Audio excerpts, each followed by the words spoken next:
যে কয়েকদিন আগে আমাদের রাজ্যে একটি জায়গা আছে, যে জায়গাটির নাম হচ্ছে বারুইপুর, নাকি?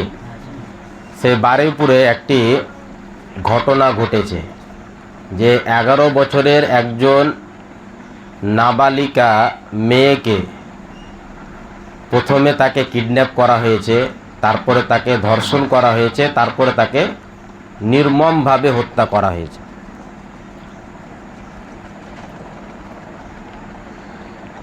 তারপরের ঘটনা আপনারা জানেন, সবাই যেহেতু সোশ্যাল মিডিয়াতে অ্যাক্টিভ থাকেন, পুলিশ কিভাবে কাজ করছে, পুলিশের ভূমিকা নিয়েও প্রশ্ন তোলা হয়েছে। তারপরে সরকার যে একটা ওয়াদা করে এই রাজ্যে এসেছে, ওয়াদা করেছিল যে এই রাজ্যতে কোনো ধর্ষণ বলে কোনো শব্দ থাকবে না, আর কেউ যদি এই অপরাধ করে তাহলে সকালে জমা হবে আর বিকেলে খরচ হবে। কিন্তু সেই মোতাবিক আমরা দেখতে পাচ্ছি যে কোনো কাজ হয় না। যখনই এরকম কোনো অপরাধ হয় সমাজের মধ্যে, তখন সমাজের সবাই এক বাক্যে বলে ওঠে যে অপরাধীকে ফাঁসি দেওয়া উচিত, অপরাধীকে শাস্তি দিতে হবে। আমাদের দেশে অপরাধীকে শাস্তি দেওয়ার জন্য আইন আছে, কিন্তু ওই আইন থেকে বাঁচারও মানুষের কাছে পথ আছে, যার ফলে দেখা যায় যে জঘন্যতম অপরাধ করেও মানুষ বেঁচে যায়, সে শাস্তি পায় না। তাহলে বোঝা গেল যে আইন দিয়ে অপরাধ কোনোদিন নির্মূল হয় না সমাজ থেকে। বা আরও বিভিন্ন রকমের যেরকম অপরাধ আছে, বিশেষ করে মুসলিমরা তো এমন নয় যে তারা কোনো অপরাধ করে না, শুধু অমুসলিমরা অপরাধ করে। মুসলিমরাও অপরাধ করে, মিথ্যা কথা বলা, বেঈমানি করা, আত্মসাৎ করা, ঘুষ দেওয়া নেওয়া, হত্যা করা, এমন কোনো পাপ নেই যে মুসলিমরাও পিছিয়ে আছে, বরং মুসলিমরাও এগিয়ে আছে। তো সমাজে এই রকম পাপ হয় কেন? অথচ আইন তো আছে, তারপরেও মানুষ অপরাধ করে। সমাজ থেকে এই অপরাধ নির্মূল কেন হয় না? মানুষ কেন অপরাধ করে, বিশেষ করে মুসলমানেরা? তার মূল কারণ হচ্ছে যে মানুষের মধ্যে আল্লাহর ভয় থাকে না। কিয়ামতের দিন জবাবদিহিতার মানুষের মধ্যে যখন কোনো অনুভূতি কাজ করে না, তখন সে কি করে? অপরাধ করে।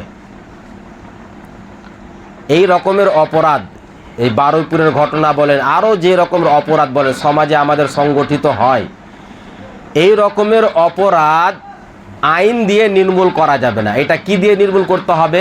আল্লাহর ভয় দিয়ে, পরকালের জবাবদিহিতার, যে আমাকে আল্লাহর সামনে একদিন দাঁড়িয়ে জবাব দিতে হবে। এই ভয় যখন মানুষের মধ্যে কাজ করবে, তখন সমাজ থেকে অপরাধ অটোমেটিক উঠে যাবে। যেমন সাহাবীদের যুগে, সাহাবায়ে কেরামের যুগে, আল্লাহর নবীর যুগে কোনো অপরাধ ছিল না। কেন কোনো অপরাধ ছিল না? কেননা তাদের মধ্যে আল্লাহর ভয় কাজ করত। তাদের মধ্যে আল্লাহর ভয় কাজ করত বলেই একজন মহিলা যে জেনা করেছিল, অথচ তার জেনার সংবাদ কেউ জানতো না, জেনার খবর কেউ জানতো না, তারপরেও স্বইচ্ছায় আল্লাহর নবীর কাছে গিয়ে স্যালেন্ডার করেছিল যে আমি জেনা করেছি, আমাকে শাস্তি দিন। তার মধ্যে কি কাজ করেছিল? ওই আল্লাহর ভয়, যে কিয়ামতের দিন আমি তো মরে যাওয়ার পর আমাকে হিসাব দিতে হবে। এই ভয়, এই অনুভূতি তার মধ্যে কাজ করেছিল বলে আল্লাহর নবীর কাছে গিয়ে নিজে থেকে স্যালেন্ডার করেছিল। একজন সাহাবীকে যখন একজন মুশরিকা মহিলা কুকর্ম করার জন্য ডাকলো, তখন ওই সাহাবী, যেহেতু সম্পর্ক আগে ছিল, যখন ইসলাম গ্রহণ করেন তার পূর্বে তার সাথে সম্পর্ক ছিল, অন্ধকার রাতে তাকে ডাকছে কুকর্ম করার জন্য। কিন্তু ওই সাহাবী বলছে যে আমি ইসলাম ধর্ম গ্রহণ করেছি, আর ইসলাম ধর্মে এরকম কাজ করা নিষেধ, সুতরাং আমি তোমার সাথে কোনো সম্পর্ক গড়তে পারবো না। তাহলে ওই অন্ধকার রাতে ওই সাহাবায়ে কেরাম এই কথা কেন বলেছিলেন? যেহেতু তার মধ্যে আল্লাহর ভয় ঢুকেছিল, পরকালের ভয় ঢুকেছিল। আর আল্লাহর ভয় যেহেতু আমাদের মধ্যে নেই, সমাজের অধিকাংশ মানুষের মধ্যে আল্লাহর ভয় নেই, যে মরার পরে আমাকে জবাব দিতে হবে, এই ভয় নেই বলে সমাজে অপরাধ হচ্ছে। আল্লাহ সুবহানাহু তাআলা সূরা মুতাফফিফিনের মধ্যে বলছেন, ওয়াইলুল লিল মুতাফফিফিন, যারা ওজনে কম দেয়, আল্লাযীনা ইযা তালু আলান নাসি ইস্তাওফুন, যখন মানুষের কাছ থেকে কোনো জিনিস নেই তখন পূর্ণ মাত্রায় গ্রহণ করে, মানে নেওয়ার বেলায় সমপরিমাণ নেই, পূর্ণ মাত্রায় নেই। ওয়াইদা কালুহুম আও ওয়াজানুহুম ইউখসিরুন, আর মানুষকে যখন দেয় কোনো জিনিস ওজন করে বা কিছু দেয় তখন কম দেয়। মানে এটা তো আল্লাহ সুবহানাহু তাআলা এই আয়াতটি ওজনের ব্যাপারে অবতীর্ণ করেছেন, কিন্তু এই আয়াতটি জীবনের প্রত্যেকটা ক্ষেত্রে অ্যাপ্লাই করতে পারেন। যে আপনি যখন মানুষের কাছ থেকে কোনো জিনিস নেন তখন আপনার ইচ্ছা কি হয়, সে যেন আমাকে পূর্ণ মাত্রায় দেয়, আর আপনি যখন মানুষকে দেন কোনো কিছু তখন কি করেন, কম দেন। আপনি নিজের জন্য একটা আলাদা মানদণ্ড করে রেখেছেন আর পরের জন্য আলাদা মানদণ্ড, তাহলে এই আয়াত আপনার জন্য ধ্বংস। আল্লাহ কি বলছেন, ওয়াইলুল লিল মুতাফফিফিন, ধ্বংস ওই সব ব্যক্তির জন্য যারা ওজনে কম দেয়। এখানে ওজনের কথা বলা হয়েছে, কিন্তু জীবনের প্রত্যেকটা ক্ষেত্রে আপনি এই আয়াতকে অ্যাপ্লাই করতে পারেন, যে আপনি নিজের জন্য আলাদা মানদণ্ড, আপনার যখন ভুল হচ্ছে, আপনার দ্বারা যখন কোনো ভুল হচ্ছে তখন আপনি আলাদা মানদণ্ড করে রেখেছেন, আর অন্যের যখন আপনি ভুল দেখছেন তখন আলাদা মানদণ্ড করে রেখেছেন। এটা এই আয়াতটা আপনার জন্য। তার মানে যে যারা ওজনে কম দেয় এবং নিজের জন্য মানদণ্ড আলাদা, অন্যের জন্য মানদণ্ড আলাদা করে রেখেছে, এদের জন্য কি আছে, ধ্বংস রে। আলা ইয়াযুন্নু উলাইকা আন্নাহুম মাবউতুন, তারপরে আল্লাহ সুবহানাহু তাআলা বলছেন, তারা কি ভুলে গিয়েছে যে একদিন তারাকে উঠতে হবে, কিয়ামতের দিন তাদেরকে উঠানো হবে, এটা কি তারা ভুলে গিয়েছে? আর কিয়ামতের দিন উঠিয়ে তাদেরকে জবাব দিতে হবে, এটা কি তারা ভুলে গিয়েছে? লিয়াউমিন আযীম, একটা বড় দিনে, ইয়াউমা ইয়াকুমুন নাসু লিরাব্বিল আলামিন, যেদিন প্রত্যেকটা মানুষকে বিশ্বজগতের প্রতিপালকের সামনে দাঁড়িয়ে জবাব দিতে হবে, এই জিনিসটা কি তারা ভুলে গিয়েছে? তার মানে তারা ভুলে গিয়েছে বলে তারা ওজনে কম দিচ্ছে। কিয়ামতের ভয় নেই, আল্লাহর ভয় নেই বলে ওজনে কম দিচ্ছে। তাহলে আল্লাহর ভয় যদি মনের মধ্যে না থাকে আর কিয়ামতের ভয় যদি মনের মধ্যে না থেকে মানুষ ওজনে কম দিতে পারে, তো ধর্ষণ করাটা এটা আরো বড় অপরাধ, নাকি আরো বড় বিশাল। মানুষ ধর্ষণ বা আরো অন্যান্য অপরাধ কেন করছে? যেহেতু আল্লাহর ভয় নেই, আল্লাহর ভয় কাজ করে না। যদি আল্লাহর ভয় কাজ করতো তাহলে মানুষ অপরাধ করতো না। হযরত লোকমান নাম শুনেছেন? হ্যাঁ, হযরত লোকমান, ওলামায়ে কেরাম বলেছেন যে তিনি একজন সাধারণ মানুষ ছিলেন, কোনো নবী ছিলেন না, কিন্তু তিনি তার সন্তানকে অনেকগুলি উপদেশ দিয়েছেন, অনেকগুলি উপদেশ। আর উপদেশগুলি এতই সুন্দর যে আল্লাহ সুবহানাহু তাআলা সেই উপদেশগুলিকে কোরআনের মধ্যে জায়গা দিয়েছেন। আর সূরা লোকমান, ওই লোকমান নামে একটি সূরায় অবতীর্ণ করে দিয়েছেন আল্লাহ সুবহানাহু তাআলা। তাহলে কত সুন্দর উপদেশ দিয়েছেন সন্তানকে, কি উপদেশ দিয়েছেন, কি কথা শিখিয়েছিলেন। আর আমরা আমাদের সন্তানকে কি শেখাই বলেন? আমাদের সন্তানরা স্কুলে কতক্ষণ থাকে? 4 ঘন্টা থাকে বা 5 ঘন্টা থাকে, কিন্তু বেশিরভাগ সময় বাপ মায়ের কাছে থাকে সে। তো বাপ মার যা আচরণ হয়, বাপ মা যেভাবে কথা বলে, বাপ মার যেভাবে ব্যবহার হয়, বাচ্চারা ঠিক ওইভাবে তাদের কি হয়, ব্যবহার হয়, ওইভাবে কথা বলে। বাপ মা যদি দেখেন যে মিথ্যা কথা বলে, ছেলেরাও মিথ্যা কথা বলতে শিখে। বাপ মাকে যদি দেখে যে অন্যের গীবত করছে, সমালোচনা করছে, তাহলে ছেলেরাও সমালোচনা করতে শিখে, অন্যের গীবত করে। তাহলে আপনি কি করছেন, আপনি কি বলছেন, এটা দেখে কে শিখে? আপনার সন্তান। এই জন্য আপনাকে এটা ভাবা উচিত সবাইকে এটা আমাদেরকে সবাইকে ভাবা উচিত যে আমরা আমাদের সন্তানকে কি শিখাচ্ছি। বাপ মা যদি গালি দেয় তো সন্তানরাও গালি শিখে। দেখেন যে বাপ মা গালি দেয় বাড়িতে, দেখেন তার ছেলেরাও রাস্তায় গালি দেয়। কেন গালি দেয়? ওই যে বাপ মায়ের কাছ থেকে শিখেছে।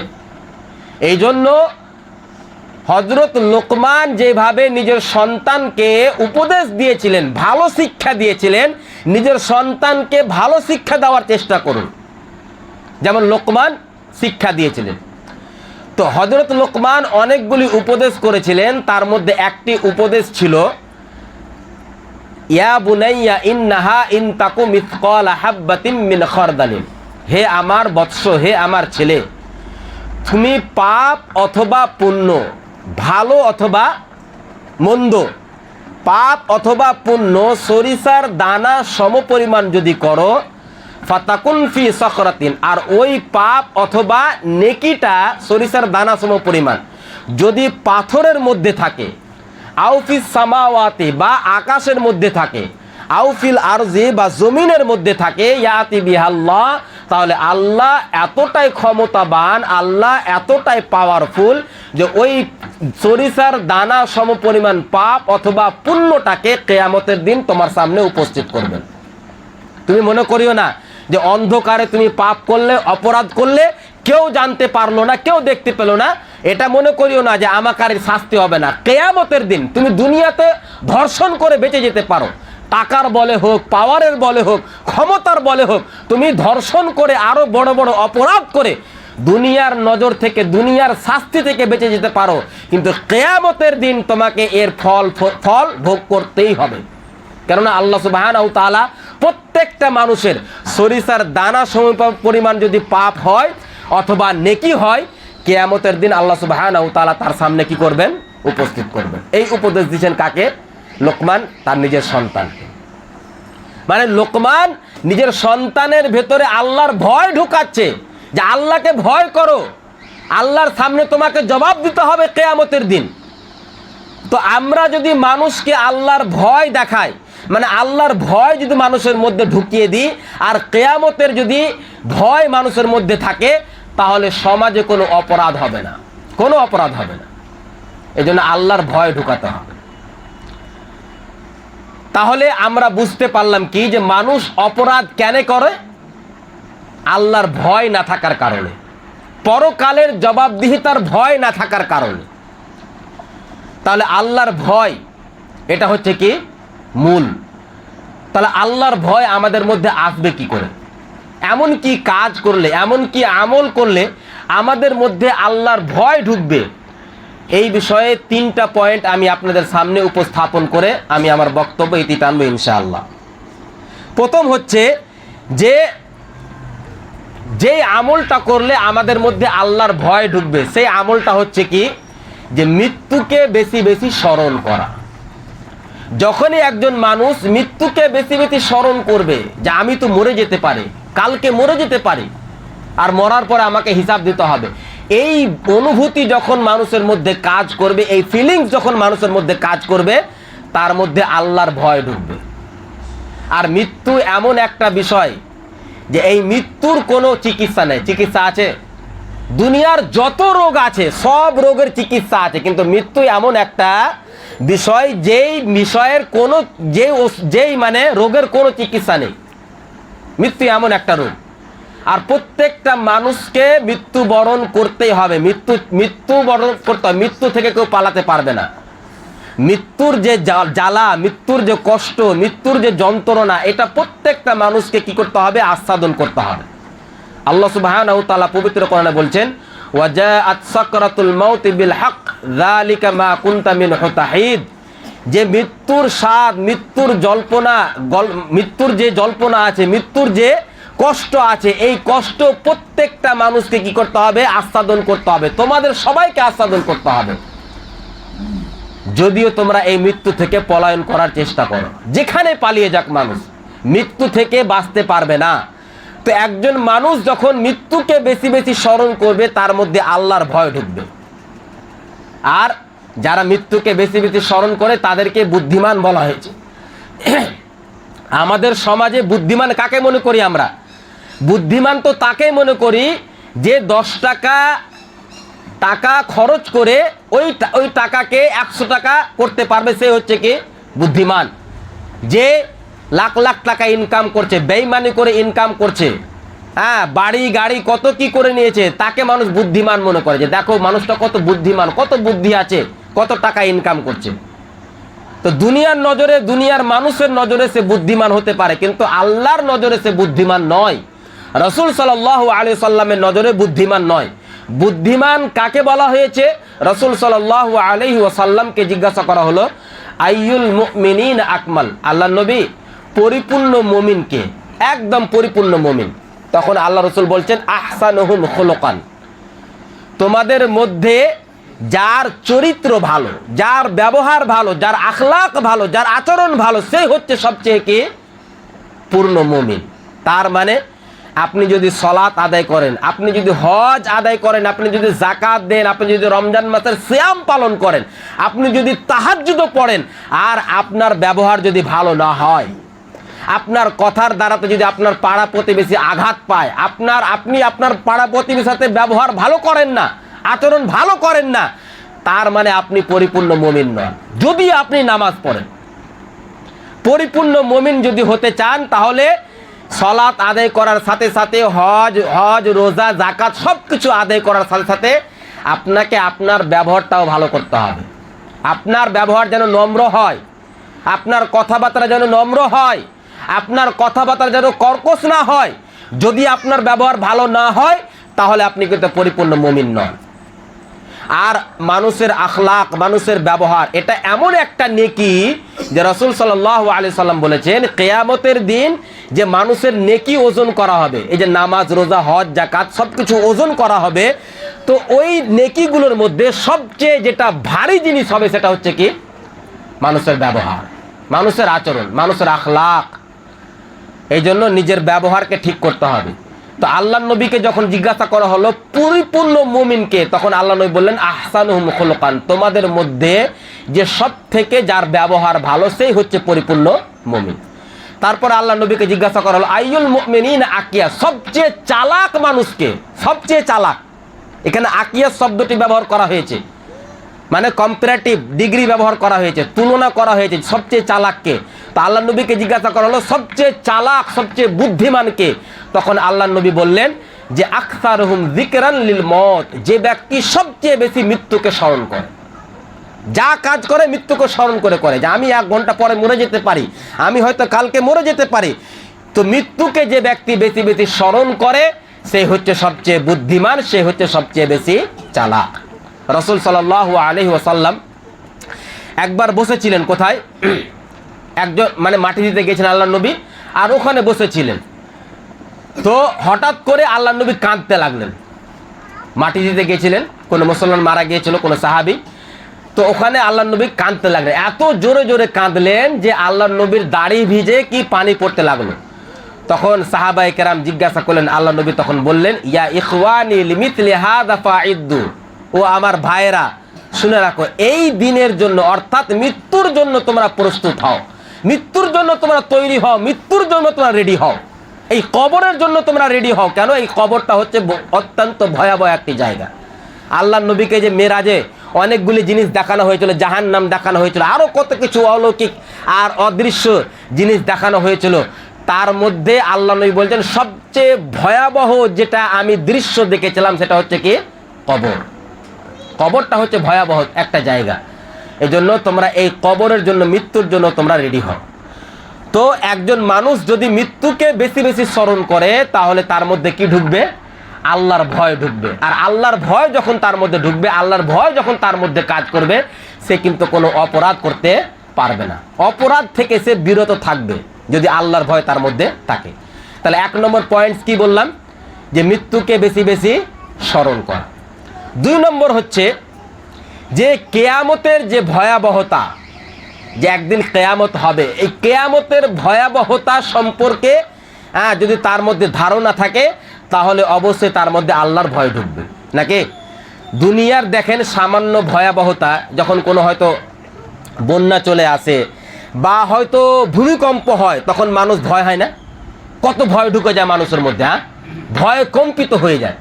তাহলে দুনিয়ার যে সাধারণ ধরলেন, দুনিয়ার সাধারণ ভূমিকম্প বলেন আর বন্যা বলেন আরও বিপদ বলেন, এগুলো তো সাধারণ সামান্য, তার চেয়ে অধিক গুণে ভয়াবহ হচ্ছে কি কিয়ামতের ভয়াবহতা।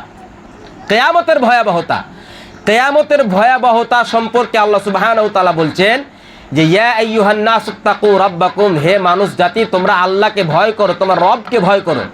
ইন্না জালজালাতাস সাআতি শাইউন আযীম, নিশ্চয় কিয়ামতের কম্পন, কিয়ামতের ভয়াবহতা অত্যন্ত বিশাল বড় একটা জিনিস।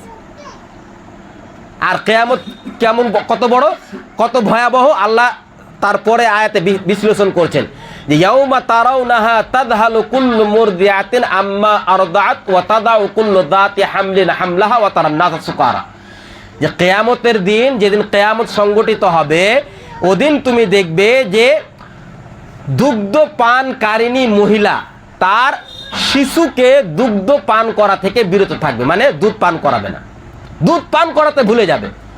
বলেন একজন মহিলা, একজন মা তার সন্তানকে কত ভালোবাসে, কত মায়া মমতা। আর সবচেয়ে বেশি মায়া মমতা কখন হয়, যখন সে দুধ পান করায়, তখন তো বেশি মায়া মমতা নাকি। বলছে কিয়ামতের ভয়াবহতা এত ভয়াবহতা হবে যে ওই দুধ পানকারিণী মহিলা তার নিজের দুধ পানকারী শিশুকে ভুলে যাবে, দুধ পান করাবে না, এত ভয়াবহ হবে। আর একটা গর্ভবতী মহিলা ভয়ে সে গর্ভপাত করে দিবে, পেটে বাচ্চা আছে, কিয়ামত এত ভয়াবহ হবে যে ভয়ে সে গর্ভপাত করে দিবে। আর তুমি মানুষকে দেখবে যে মাতাল অবস্থায়, মনে হচ্ছে যে মাতাল হয়ে গেছে, কিন্তু আসলে তারা মাতাল নয়, কোনো মদ পান করেনি, কিন্তু মানুষ আসলে দেখবে যে মাতাল অবস্থা হয়ে গেছে। এত ভয়াবহ দিন হবে। তো কিয়ামতের ভয়াবহতা যখন সম্পর্কে আমরা জ্ঞান অর্জন করব, আর কিয়ামতের ভয়াবহতা সম্পর্কে যখন আমরা জানবো আর আমাদের মধ্যে ওই জিনিসটা কাজ করবে, তখন দেখবেন আমাদের মধ্যে কি আসবে, আল্লাহর ভয় আসবে। আর আল্লাহর ভয় যখনই আসবে তখন আমরা কি করব, অপরাধ থেকে বিরত থাকব। তাহলে 2 নম্বর জিনিস কি বললাম, কিয়ামতের ভয়াবহতা সম্পর্কে জ্ঞান অর্জন করতে হবে এবং সেই বিষয়ে আমাদেরকে জানতে হবে, তাহলে আল্লাহর ভয় আমাদের মধ্যে কি হবে, ঢুকবে। 3 নম্বর হচ্ছে যে জাহান্নামের ভয়াবহতা, এই সম্পর্কে আমাদের জ্ঞান অর্জন করতে হবে। জাহান্নাম কি, জাহান্নাম আসলে কি? জাহান্নাম একটা ভয়াবহ জায়গা নাকি। এই জন্য তো আল্লাহ সুবহানাহু ওয়া তাআলা বলেছেন প্রত্যেকটা মানুষকে যে কু আনফুসাকুম ওয়া আহলিকুম নারা, তুমিও বাঁচো এবং তোমার পরিবারকে জাহান্নামের আগুন থেকে বাঁচাও। ওয়াকুদুহান নাস ওয়াল হিজারা, যেই জাহান্নামের আগুনের ইন্ধন হবে কি, মানুষ আর পাথর, লকড়ি নয়। কত ভয়াবহ বলেন তো। আপনি যদি কোনো একটা মানুষকে পুড়তে দেখেন, দেখে কত ভয়াবহ দৃশ্য লাগে না। তাহলে জাহান্নামের আগুনের ইন্ধনই হবে কি, মানুষ আর পাথর। মানুষ আর পাথর পুড়ে পুড়ে কি হবে, আগুন জ্বলবে। আলাইহা মালাইকাতুন গিলাদুন শিদাদুন লা ইয়াসুন আল্লাহ মা আমারহুম, আর কঠোর স্বভাবের ফেরেশতারা ওই জাহান্নামে আছে, খুবই কঠোর স্বভাবের ফেরেশতা। মানে এত কঠোর স্বভাবের যে জাহান্নামীরা জাহান্নামী ফেরেশতাদেরকে বলবে যে ইয়া মালিকু লিয়াকযি আলাইনা রাব্বুকা, হে জাহান্নামের ফেরেশতা, জাহান্নামের দারোগা, বলো আমাদের রব যেন আমাদের কাজ শেষ করে দেয়, মানে আমাদের মৃত্যু দিয়ে দেয়। জাহান্নামের শাস্তি এত ভয়াবহ হবে। তখন ওই ফেরেশতারা বলবে কি, ইন্নাকুম মাকিতুন, না, কোনো মৃত্যু দেওয়া হবে না তোমাদের, জাহান্নামে কোনো মৃত্যু নেই। ইন্নাকুম মাকিতুন, বরং তোমাদের এখানেই থাকতে হবে, কোনো ছাড় নেই। জাহান্নাম এত ভয়াবহ। আর জাহান্নাম মানে জাহান্নামের শাস্তি এত ভয়াবহ যে আল্লাহ সুবহানাহু ওয়া তাআলা আরেকটি আয়াতে বলছেন যে কুল্লামা নাদিদাত জুলুদুহুম ওয়া বাদদালনাহুম জুলুদান গায়রাহা লিয়াযুকুল আযাব। কুল্লামা নাদিদাত জুলুদুহুম, জাহান্নামীদের যে চামড়া হবে সেই চামড়াটা আল্লাহ সুবহানাহু ওয়া তাআলা বলছেন আমি পরিবর্তন করে দেব। ওয়া বাদদালনাহুম জুলুদান, একটা চামড়া পুড়ে যাবে তো নতুন চামড়া আল্লাহ সুবহানাহু ওয়া তাআলা আবার তৈরি করে আবার নতুন চামড়া কি করে দেবেন, নতুন চামড়া দিয়ে তাকে পরিবর্তন করে দেবেন। কেন করবেন? লিয়াযুকাল আযাব, যাতে করে শাস্তি তারা উপভোগ করতে পারে, শাস্তি উপভোগ করতে পারে। এই জন্য আল্লাহ সুবহানাহু ওয়া তাআলা তাদের চামড়াকে আবার নতুন করে কি করবেন, সৃষ্টি করবেন। চামড়া পুড়ে গেলে তার কষ্ট অনুভব করতে পারবে না, এই জন্য কি করে চামড়া যেমনই পুড়ে যাবে আবার নতুন চামড়া তৈরি হবে, আবার তাকে শাস্তি দেওয়া হবে। কবর মানে জাহান্নাম এত ভয়াবহ জায়গা। তো জাহান্নামের ভয়াবহতা সম্পর্কে যখন আমরা জ্ঞান অর্জন করবো, জাহান্নাম এত ভয়াবহ জায়গা, ওই জাহান্নাম থেকে আমাদের বাঁচতে হবে, তাহলে কি হবে? আল্লাহর ভয় আমাদের মধ্যে ঢুকবে। তাহলে 3 নম্বর আমল কি বললাম? যে জাহান্নামের ভয়াবহতা সম্পর্কে আমাদের জ্ঞান অর্জন করতে হবে, জানতে হবে, তাহলে আমাদের মধ্যে কি হবে? আল্লাহর ভয় ঢুকবে। 4 নম্বর আমল হচ্ছে, সেটা হচ্ছে কি, যে নিজের আত্মসমীক্ষা করতে হবে, আত্মসমালোচনা করতে হবে। বুঝতে পেরেছেন? মানে নিজের হিসাব নিতে হবে। বুঝতে পেরেছেন? আমরা তো হিসাব নিই না, আমরা হিসাব নিই, আমরা তো অন্যের সমালোচনা করতেই ব্যস্ত, নিজের সমালোচনা কোনোদিন করি না। কোনোদিনও রাতের বেলায় মানে 5 মিনিটের জন্য চিন্তা করি না যে আমি আজকে কি ভালো কাজ করলাম, কি খারাপ কাজ করলাম, আমার মধ্যে কি খারাপ আছে, আমার মধ্যে কি ভালো আছে, এই চিন্তা করি না। কিন্তু 24 ঘন্টা আমরা অন্যের জন্য আমরা চিন্তা করি, অন্য কি করে ভালো আছে, অন্য কি করে খারাপ আছে, এই নিয়ে আমরা কি ব্যস্ত থাকি। অথচ আমাদের উচিত হচ্ছে কি, যে নিজেকে চিন্তা করা, নিজেকে নিয়ে চিন্তা করা, নিজের সমালোচনা করা, নিজের আত্মসমীক্ষা করা, নিজের হিসাব নেওয়া।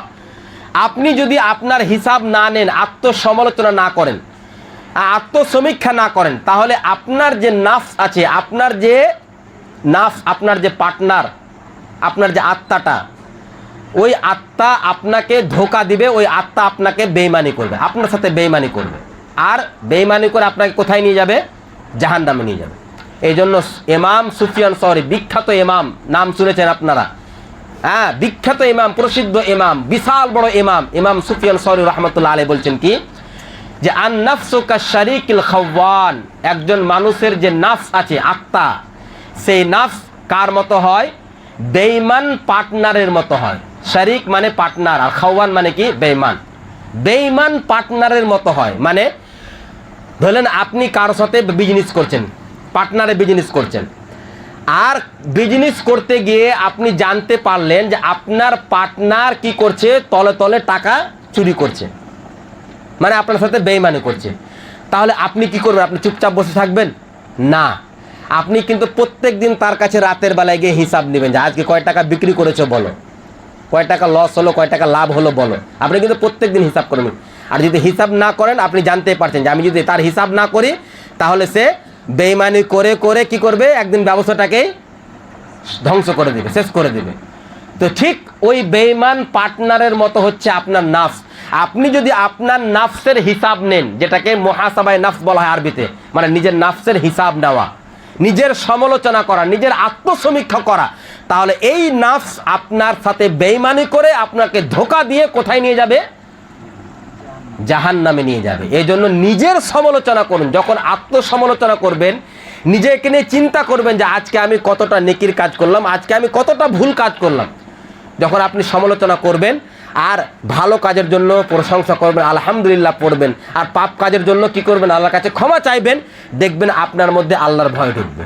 আর যদি আত্মসমালোচনা না করেন, তাহলে আল্লাহর ভয় আপনার মধ্যে ঢুকবে না। তাহলে 4 নম্বর আমল কি বললাম বলেন তো?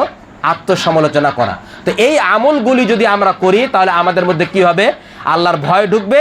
আর যতক্ষণ পর্যন্ত সমাজে মানুষের মধ্যে আল্লাহর ভয় ঢুকবে না, পরকালের ভয় ঢুকবে না, দেখবেন সমাজ থেকে অপরাধ মুক্ত হবে না। সমাজকে যদি অপরাধ মুক্ত করতে চান, যে সমাজের মানুষ সবাই ইমানদার হোক, সমাজের মানুষ সবাই সত্য কথা বলুক, সমাজের মানুষ যেন কেউ আত্মসাৎ না করে, সমাজের মানুষ যেন সঠিক পথে চলে, তাহলে তাদের মধ্যে আল্লাহর ভয় ঢুকাতে হবে, পরকালের ভয় ঢুকাতে হবে।